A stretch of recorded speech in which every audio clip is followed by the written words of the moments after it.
Happy Monday and happy spring break for a lot of people, huh? I've noticed that my news feed in the old Facebook is just filled with people and their amazing photos in Florida.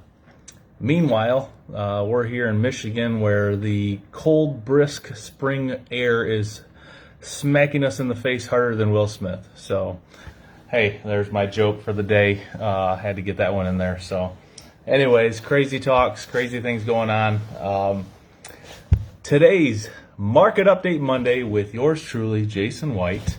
We want to touch on something that I've had the pleasure of actually having a lot of conversations recently with buyers and sellers alike that are having these same questions. Are we in a housing bubble, right? Is the market going to crash again? That's what everybody talks about, these warning signs. They look all too familiar.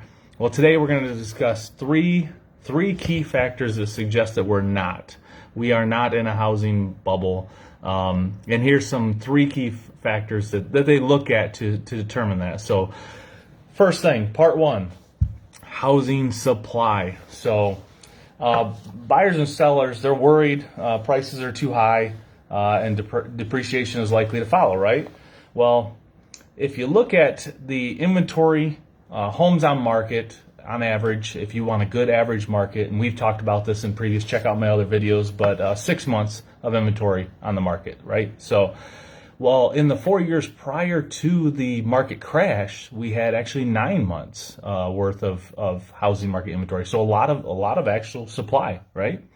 Well, in the past 4 years leading to now, we're averaging about 2.5 months. So what that means is there's a significant difference in the amount of supply that we had. So actually the current market is at 1.7 months. So it's historically low as far as that goes. So just a dire inventory shortage. So that's number one. Number two, and I got some numbers here, so I wanted to make sure I had them in front of me. Housing demand, right? So if you remember, like the housing boom of 2000s, it was a crazy time. Everybody wanted to get a house, right? Nobody wanted to miss out on that. Well, the mortgage industry kind of fed into that frenzy, and they made it very, very easy for people to obtain home loans much higher than they could afford. And so that led to what we call a kind of a false demand and some false lending practices. However, today's real estate market is very different. It's very real. The lending standards they're much tighter since before the crash.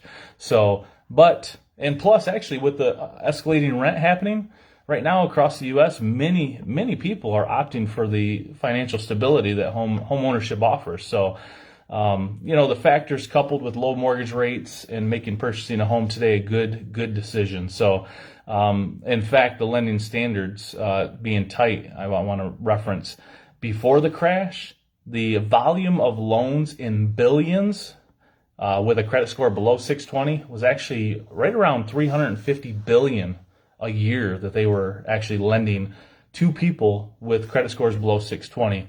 And you compare that to today, it's actually about 50 billion. So there's still some that are happening but there's a drastic difference in that. So we got housing demand, we have buyer supply, and number three, equity. And this is a very, very important one. So what was happening in the mid 2000s, there was a very, very, the equity reality, lack of equity. Everybody was cashing out all the equity to purchase whatever it was that they wanted to keep up, the finer things in life, so to speak. So everybody was using the home equity to do that in the mid 2000s. And so many foreclosures and short sales followed because of that depreciating market and because there was no equity. So over the last 3 years, though, the cash out refinance volume over the last 3 years is actually less than 1/3 of what it was compared to prior to the market crash. So, in fact, homeowners gained an average of $55,300. So, let's just say $55,000 in equity in the last 12 months. So that's a beautiful thing as far as the equity goes. And the last thing I want to share about that. So let's cover those. So one, the actual buyer or the housing supply is significantly different. Number two, the housing demand is significantly different. And number three, the equity is significantly different. So those are the top three as far as I want to share That's what they look at to compare pre-housing market crash to current. Right now, we're in a classic supply versus demand. So that is what's causing the home appreciation and the I would say a buyer frenzy in some areas. I'm sure you guys have dealt with a little bit of that, but spring is here. People are enjoying Florida and the Carolinas, and we're enjoying Michigan spring weather, which I believe was snow flurries today. So if you are in warmer climates and watching this, we appreciate you. Send some of that warm weather our way so that we could have some beautiful sunshine and warm weather. So that is today's Monday market update with Jason White Homes. And again, I share all of these videos on my YouTube. They will be on there. It's Keeping It Real Estate with Jason White Homes. And I'm actually going to post the stats that I shared with you below in the comments so that you have them. But feel free to reach out with any questions. Share this with a friend. Pass it along.